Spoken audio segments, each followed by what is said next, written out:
Hello, family. Welcome back to the Explore the Extraordinary podcast. My name's Betty, and today I'm joined by Heather. And Heather is a podcast host, and she's also a spiritual seeker and explorer. Her podcast is called Beyond, and I'm really excited to have you come and contribute to the community here at IONS. I met Heather at the 2023 IONS conference in Washington, D.C. We were crossing paths the entire time. Yes. And she was out there talking with experiencers and creating space for them on her own platform. And so I'm just really excited to give you an opportunity to share about who you are. And I'm going to toss it right over to you. All right. Well, thank you, Betty. And I would just like to say thank you so much to you, first of all. Your story is incredible. And I loved having you as a guest on my show, which, by the way, is called Beyond with Heather Tesch. And then also a shout out to IONS, because IONS is such a great resource for people to find these stories and to connect with near-death experiencers, as well as other types of experiencers or seekers. So I want to say thank you to everybody at IONS as well. But my journey, I think, started, young. I've always been a spiritual seeker. So I've had that. But when I went to college, I do remember my first college paper was on near-death experiences. And that is, of course, the focus of my podcast. But back then, certainly that wasn't something that you could do. One, there were no such thing as podcasts. And there weren't places where you could really say, hey, I want to talk about these kinds of things, because most people weren't really into those kinds of things. And it was much more taboo. It wasn't as out there as it is now. I think now a lot of people are gaining interest in it. So I ended up, I went to school, to college for journalism. And I worked as a news reporter on TV for a few years. And then I ended up going back to school. And this time I went for meteorology. And then after that, I became a meteorologist. So it seems quite far in some ways away from these spiritual things that I was always intrigued by, and I continued to study along the way. But if you think about it, science is really trying to explore the unknown. And it's the same thing when it comes to spiritual experiences. We are exploring the unknown, what some people now do know, and they're coming back and sharing. And so I'm just really intrigued by that sort of thing. And I love learning. And the more I learn, the more I know I don't know.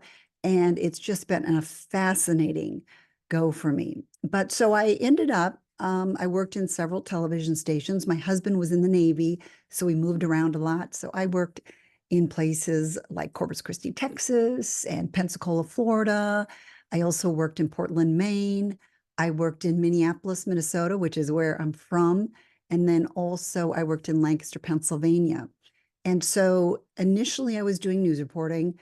Then when I went to Maine and Pennsylvania, and then also Minnesota, this is where I had my meteorology degree. So I was a meteorologist on TV. And then from there, the Weather Channel called and they said, hey, would you like to come down? And I thought, oh, I'm not really interested. I didn't know anything about Atlanta, which is where they're based. And I thought, Minnesota's where I'm from. I'm going to stay here forever, but I will go check it out. So that's what I did. I came down to Atlanta, loved it, loved the weather, loved the sunshine. And most importantly, I loved the people.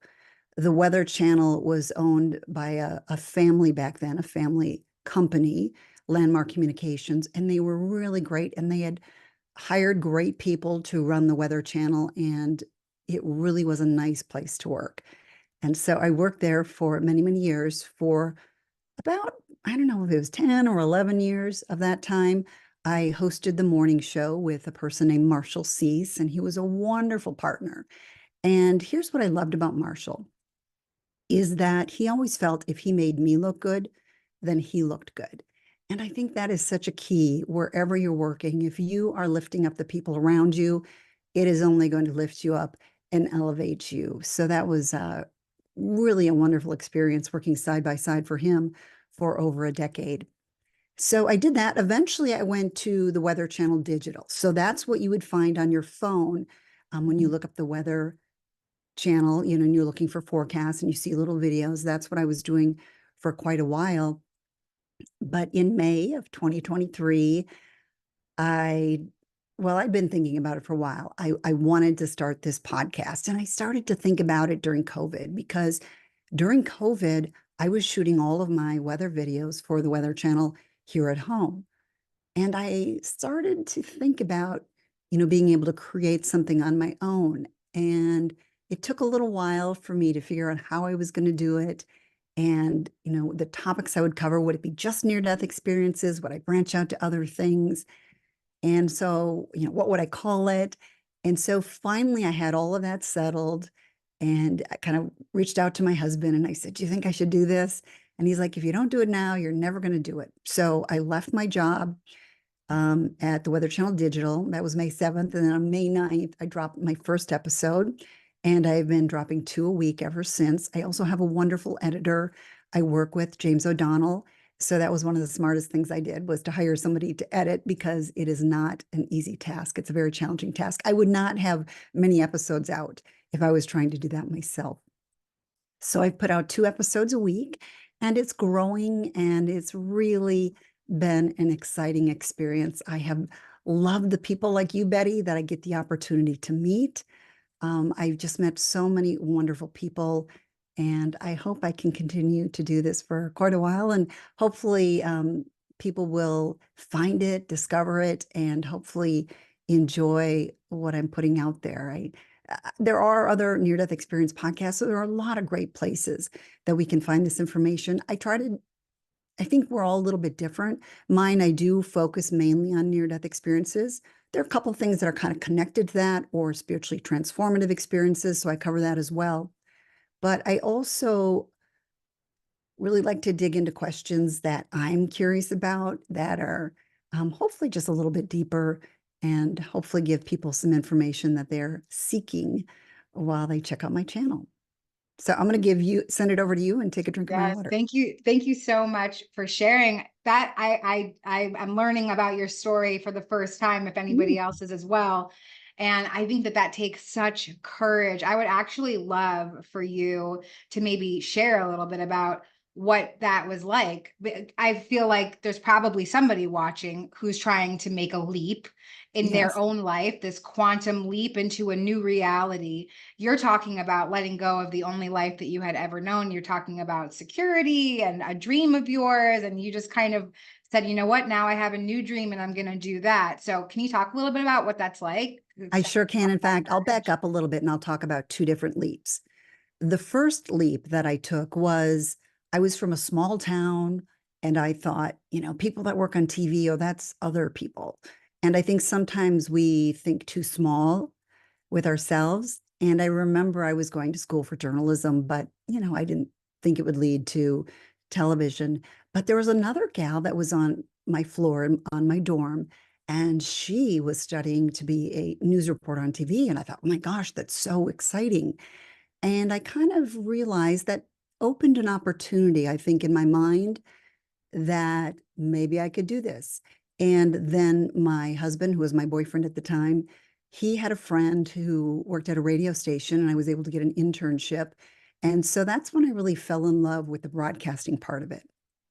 So that was my first, I think, big leap. In fact, I remember when I had dinner at my then boyfriend's house for the first time and was really meeting his family for the first time, his father had said to me, "So what do you want to be when you grow up?"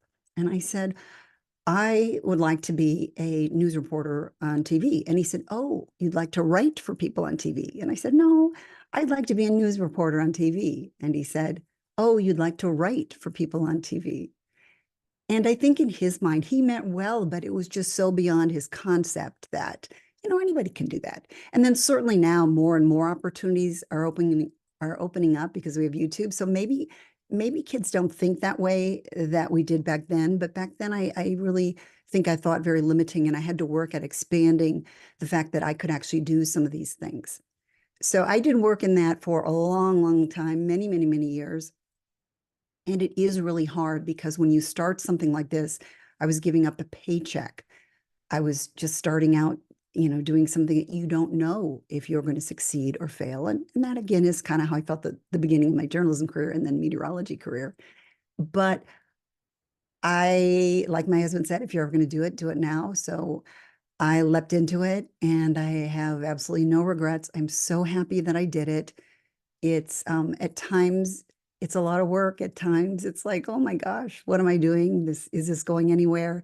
But then you have so many positive things that come out of it, and it just makes it all worth it. And I really have enjoyed it. So I would encourage people, go after your dreams, plan it out. I mean, I did take probably 3 years that I was thinking about this podcast before I did it. So I would say plan it out, but then also you've got to take the leap, because I think I could have easily kept putting it off and putting it off and putting it off. And if I hadn't just leapt into it, I may not be doing that at this point right now. So I'm glad I did when I did, and I'm really excited to see where it goes. And sometimes I think the first time around, when I had my career in journalism and then in meteorology, you're working so hard to get to this point of success. But when you look back, it's that climbing that really is the exciting part.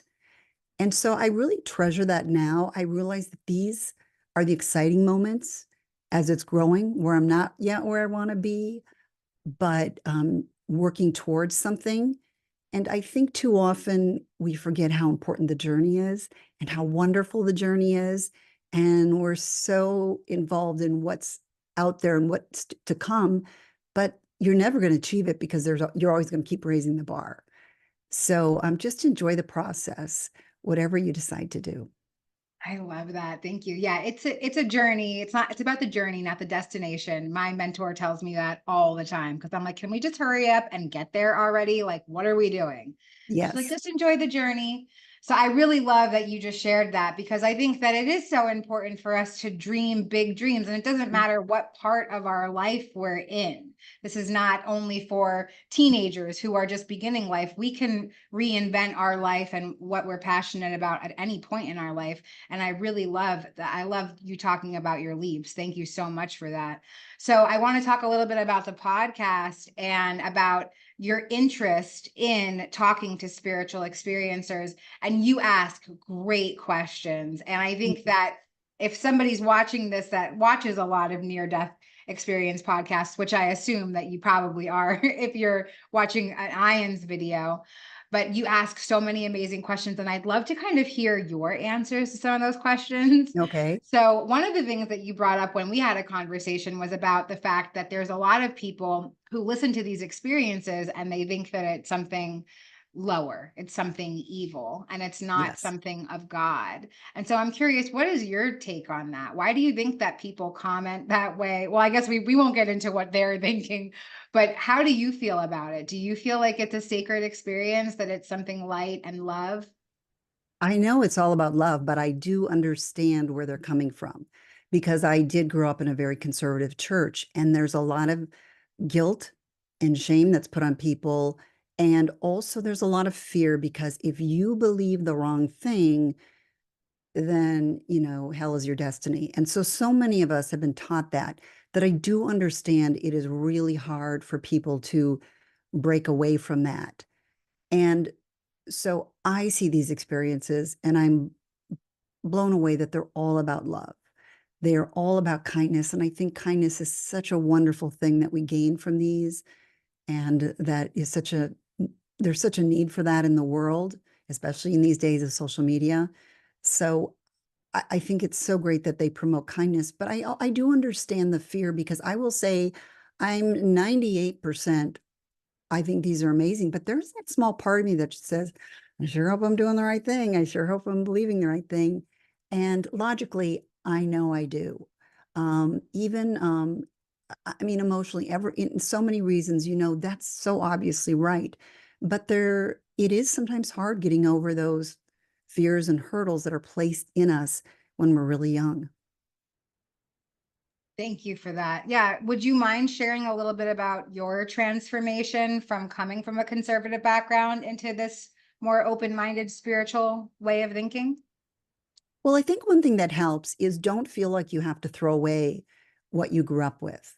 I think more so you can have it change a bit and expand. And if you're just more open to things, I think that's how you can learn to really apply these. And when you really listen to them and you listen to how amazing this is, this cannot be from anything but love. And I've heard so many times that, well, this is Satan appearing as an angel of light. Okay, so you're saying somebody goes to heaven. They experience the most loving, trusting person, like I'm just saying person, but they've ever met in the world. So that would be your parents, your pastor, somebody they trust more than anybody. There's so much love. It's beyond anything we've experienced on earth. And then you say, oh, but that's Satan deceiving you. And it's like, one, if God would do that, if he would allow us to be that deceived, what would they say about God? And then also, there's just too much love. That's not something that can be pretended, can be faked. And so I think that you have to think bigger. I think something like that is kind of small thinking. I'm not saying that people aren't evil and they can't come across as pretending they're wonderful. I mean, look at a narcissist. They act like they're wonderful people to the outside world, but reality is they're not. So yes, can people disguise themselves? Of course. Is that the situation here? No way. I mean, these stories are just so amazing. They're so incredible. And I can't get enough of them. I love hearing about the love. I love hearing about all of the experiences that people have encountered, and they're all unique, which is great. And that's another thing people wonder about. Well, how can they be unique? And then you go, well, why not? Because heaven is infinite. The realms beyond us are infinite. So why couldn't there be unlimited possibilities of what we do experience? So I'm curious, now that you've been exposed to so many things, because you're talking to experiencers all the time, you're hearing all of these different interpretations of their own experiences. And I really feel like that kind of builds that spiritual muscle of open-mindedness. And it kind of leaves you susceptible to having your own mystical experiences happen to you, signs, synchronicities, messages from loved ones that have crossed over. Do you have any cool, tangible stories like that? Oh yeah. I mean, I've definitely had a lot of really neat experiences, and some of them preceded my actual work with near-death experiencers. I remember one time when I was probably 18, 19, no, I was probably about 19 years old. And I remember driving, and I was driving to a baseball game, and all of a sudden, like, I knew all the answers, like this wisdom. And I remember thinking, oh, everything's going to be fine. I get it. And then boom, it was gone. And was that some fluky thing? Maybe. But do I remember it here all of these decades later? Yes. I've always felt that there was something that opened up there for just a few seconds that gave me maybe some reassurance. So that was probably the first one. I also find something else that was interesting that I know probably many near-death experiencers have encountered. They get around electronics or their watches and they don't work. Well, I was doing a lot of meditating. I'd actually taken some courses in Reiki when I was living in Pennsylvania. I was working at a TV station there. And so I had to build my graphics for the show. And back then it took a long time to build these graphics, and you'd have to set everything up, and then it would generate for a couple hours before it would be ready to go on air. And I started to find that I would crash the computer, and I kept, it kept crashing on me. And so I said to the other meteorologist, oh, our computers are terrible, aren't they? They always crash. And they're like, crash? They don't crash on us. And I'm like, are you kidding? It crashes on me, at least once or twice every time I'm using it. And so then I started to discover that I would leave the room while I was generating, and I'd come back, and the minute I came back in the room, it would crash. And it got to the point where I would say to somebody else that I was working with, I'd say, go in there and see if that's generating. They'd say, yeah, it is. And I'd say, watch this. And I would walk in and it would crash. And so there was some sort of energy that was around me at that point in my life that was doing that. My husband hated me walking by his computer because he said, you're always crashing my computer. But it's not something I still have, but it was there for, I don't know, a year or so when I was living in that area that happened. And it was pretty intriguing. I even found that if I was ever nervous because I didn't have my graphics ready in time to go on the air, and I'd be frantically, typing things in, that then I would crash that computer. It was a different computer that I was entering information in. And I realized I had to kind of fake it out by acting really calm. So again, those seem weird. Could it be, coincidental? I don't know, maybe, I, but I don't think it's a coincidence. I think that, and you know what? I love the fact that you're saying that it was much more pronounced then. And to me, yes, that just means that you're a much more grounded person now, because when our frequency is that high that we're breaking stuff or things are glitching out, it's just because our energy is ungrounded. So yeah, I think that's a huge testimony just to the power of integrating like new spiritual awareness, new spiritual frequencies. I love that. Thank you so much for sharing that. How and about thank you. oh, go That's ahead. interesting. So thank you for sharing that. I Oh, hadn't yeah. thought about it that way. Yeah, definitely. Yeah, I had the same thing happen to me after my spiritual experience. I couldn't wear a watch. I couldn't be around all my laptop kept breaking, my phone kept glitching out. And yeah, it was just because I was ungrounded. I had to go like mush myself in mud. And I was like, okay, now I feel a little bit more centered. So thank you for that. And yeah, I'm wondering about maybe if there's a particular guest on your podcast, that's somebody that kind of really cracked open your awareness to something else or introduced you to maybe a spiritual text or a healing modality. I heard you mention Reiki, but is there something that maybe you want to share with the audience that's been really helpful for you on this spiritual journey? Well, I will say one thing I've heard guest after guest after guest after guest talk about is meditation. That so many of these people that have had near-death experiences say that's the way that you can achieve that here on earth. I'm sure you said that, Betty. I've heard so many others say that. And so that is something I'm trying to get back into. I was doing a lot of that when I was in Pennsylvania, when I was having some of those experiences. But then I really let it go to the wayside. I mean, life got busy. I had children, working and all that, and it's easy to set it aside. So really recently, I've just tried to take a little bit of time each day to do that. And I mean, really recently. I've talked about it for months, but finally I'm just saying, okay, I'm going to make the time to do it. And sometimes the best time is when I first get up, because then I'm still kind of not thinking a lot about the day. And that I have found is a good time for me. But we'll see if I'll adjust that to the afternoon. It seems like things get busy during the day and then I don't take the time to do it. So sometimes first thing is a good way. But so meditation would definitely be my answer to that. Yeah, I love that. And I think, yeah, I'm not one of the people that's like, you must sit on a pillow for an hour. That's never been part of my own journey. I think that there's lots of different ways to meditate. You can do a walking meditation. I meditate Right. during exercise. I feel like some people meditate during cooking. There's so many different ways. It's about centering yourself Hmm. and not paying attention to all the racing thoughts, but maybe just focusing on one thought. So for some people, it's breath, could be a task for somebody else. So yeah, I really love that you just mentioned that, because it is such a great way to recenter. We have to be in a state where we can recenter ourselves because there's so much going on.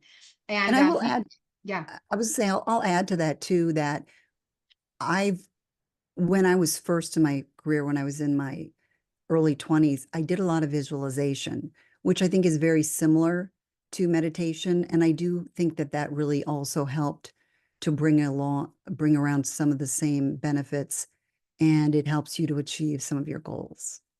yeah, I was thinking that the whole time that you were sharing about your life experience. I was like, wow, this girl's like a master manifester. That's pretty impressive. So yeah, I think visualization probably has a lot to do with that. So thank you for mentioning that too. Do you have a visualization practice or something that you can share, something that was part of your routine then or even now?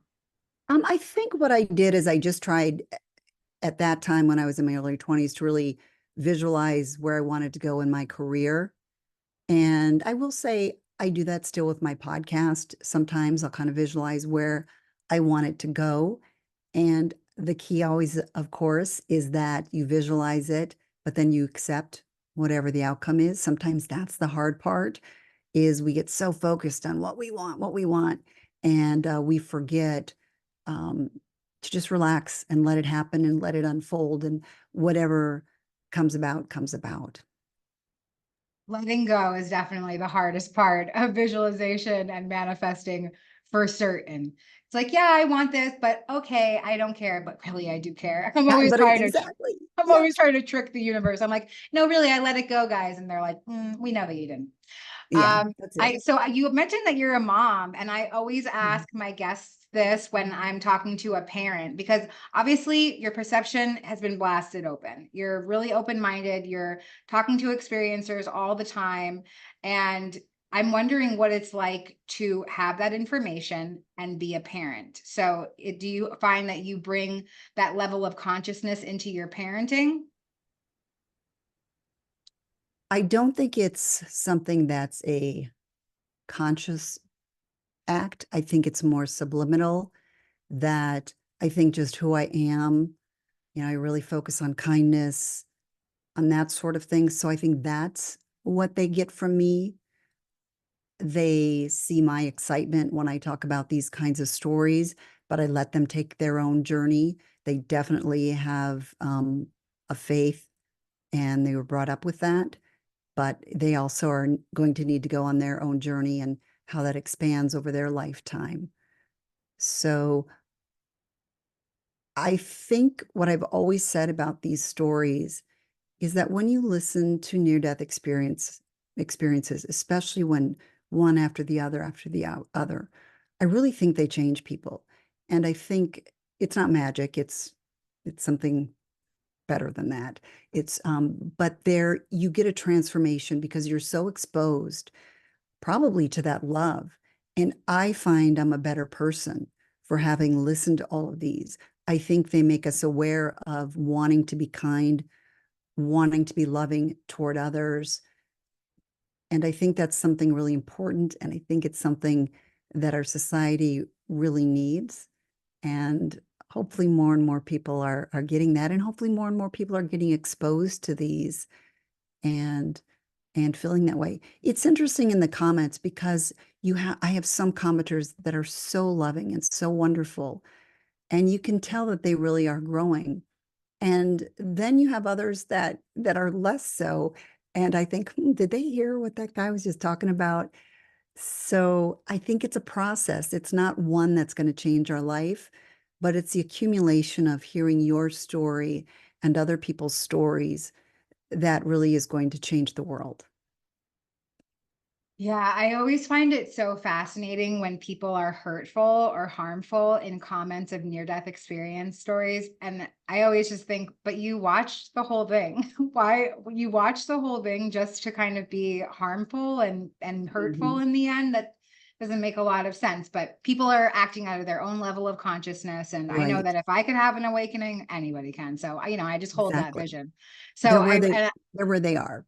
Exactly. And it's okay for everybody to be where they are. Like there's enough space for everybody to be in different places. Yeah. And I love that too. It's not that there's one way is the right way. It's that there's many different routes to an understanding. And I do think that we'll all come to some kind of deeper understanding.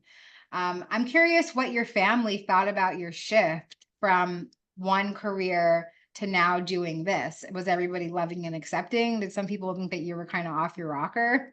No, I think that everybody was really like, great, go for it. And, my kids are 20 and 22, actually now just turned 20, or she will turn 23 in a couple days or in a day. And so, they're older, they're fine with whatever I do. They're busy with, their young lives. And I think it helped a lot that my husband was very go for it. Because if he had said, oh, I don't know, we're going to lose the income, you need to work, do that, it would have been much harder to make this transition. So I'm really glad I had his support. I've got a couple of sisters that listen to every single one of my episodes, and they always have positive things to say. So I have had a lot of supporters that I've really appreciated. Wow, that is such a blessing. That's so Mhm. beautiful. Thank you for sharing that. Yeah. And my So, kids are excited too. I didn't want to say that they're not. Like they are busy with their lives, but they've been for each goal and achievement I reached, they're very happy for me. So they are happy. that's beautiful. Yeah, I think that's like regular kid stuff. Like, okay, Yeah, mom, go do whatever you do. exactly. Yeah.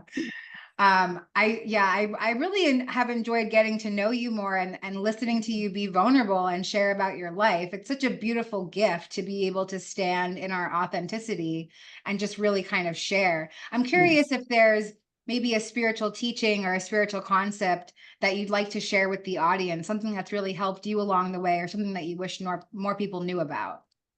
Well, I think a lot of people like Wayne Dyer, and he is someone that I think is incredible. I actually had the opportunity to very briefly meet him when he was speaking one time, and he just has a lot of great information for people. He focuses a lot on your thoughts, create your world around you. If you think everything is great, you're going to have a great life. If you think things are bad, some of those bad things might come back to you.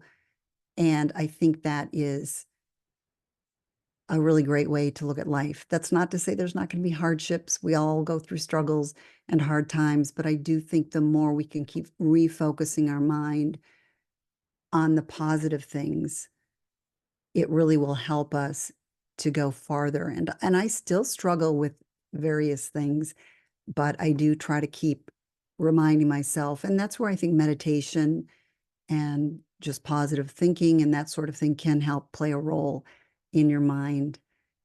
So yeah, that would be probably the person I think that's most influenced me, but also all of your near-death experiences. It's the accumulation of just so many incredible stories that people have shared. I love that. Yeah, thank you for sharing about Wayne Dyer, such an amazing spiritual teacher. And Mhm. what I heard you saying was it's about cultivating a muscle. This doesn't just happen overnight. This is Yes. a trust muscle, it's a faith muscle, it's a spiritual muscle. And so, just like when you want to exercise your physical body, it takes repetition and consistency and Mhm. discipline to get us into that headspace. And there's going to be off days, like you just said, like me too, me too, me too. There's days when I forget that I had a spiritual experience. I forget that my whole life is racked in spirituality, and I just want to Mhm. complain about the human experience. And so it is, but it's a muscle. And how quick can I bounce back from that? Yes. That's really the test for me. Mhm. So I really enjoyed talking to you today, and I just want to see if there's anything else that you'd like to share to feel more complete about our time together. Well, I just want to say thank you so much, Betty. I love having gotten to know you. I love your bubbly spirit, your attitude. You are so fun. I love how authentic you are. So I just want to say thank you very much for talking to me here and then also on my podcast. And thank you again to IANS. I really appreciate that. For those of you that are listening, if you want to check out my podcast, it's Beyond with Heather Tesch. And I think in addition to just spiritual faith and getting answers to what comes next, I've said this already in this podcast, but I really feel that one of the things that we are learning from these near death experiences is how important love is and how important kindness is. And it's something that we all can do. And like Betty was just saying, it's something you practice, it becomes a habit. And I think sometimes you have to really work at it. You might run into somebody that really frustrates you, and you just got to think of it. Okay, I'm going to use this as a practice in patience and show kindness. And I think that really could change the world. I think a key area to do that is on social media too. When you're back and forth with somebody, that sort of thing. We all need a reminder of that occasionally. There are many ways that you can show kindness in life. And I really think that's a key and something that someday when you do move on, you'll look back and go, wow, I'm really happy that I did that. Oh, you're so lovely. Thank you so much again for coming. And all of the links to your podcast and how to contact you will be in the liner notes of this episode. Thank you again for your service to our community at IANS, and we'll see you next time. All right. Thank you so much, Betty. And thank you, everybody. Take care.